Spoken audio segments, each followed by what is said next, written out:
வாழ்க வளமுடன். நல்லதே நடக்கும். வணக்கம் என்ற இனிய சொல்லால் உங்களை இதயம் திறந்து வரவேற்கிறேன். இன்றைக்கி நம்ம பார்க்கக்கூடிய தலைப்பு உங்களுக்கு பயனுள்ளதாக இருக்குன்னு நினைக்கிறேன்.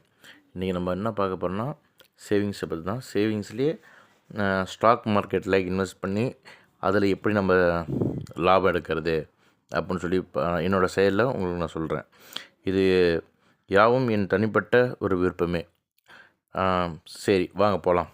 இப்போ பங்கு சந்தையில் நான் ஒரு ஷேர் வாங்கி வச்சுருக்கேன். அந்த ஷேர் இந்த மாதம் எனக்கு டிவிடெண்ட் தராங்க. டிவிடெண்ட் தர தேதி பார்த்திங்கன்னா 28ஆம் தேதி. இந்த மாதம் 28 பிப்ரவரி மாதம் 28ஆம் தேதி எனக்கு ஒரு டிவிடெண்ட் தராங்க. ஒரு ஷேருக்கு ரூ. 3.50 தராங்க. இது என்னடா டிவிடெண்ட்னு பார்த்திங்கன்னா, ஒரு கம்பெனி ஒரு லாபத்திலிருந்து நம்மளுக்கு பங்கு பணம் தருவாங்க. அதுதான் டிவிடெண்ட்டு. புரியுதுங்களா? இப்போ ஒரு கம்பெனி நம்ம அந்த கம்பெனியில் நம்ம ஷேர் ஹோல்டராக இருக்குன்னு வச்சுக்கோங்க.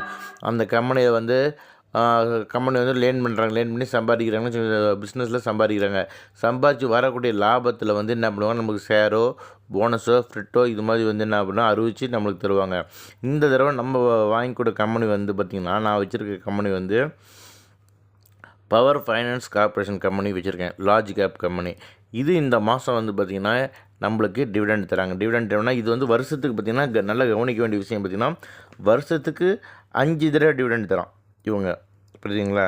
இவங்க வருஷத்துக்கு 5 தடவை நம்மளுக்கு டிவிடெண்ட் இருக்கிறப்ப நல்ல ஷேர் ஏறினாலும் சரி இறங்கினாலும் சரி அதை பற்றி நம்ம கவலையப்படல. இந்த கம்பெனி ஒரு லார்ஜ் கேப் கம்பெனி. புரியுதுங்களா?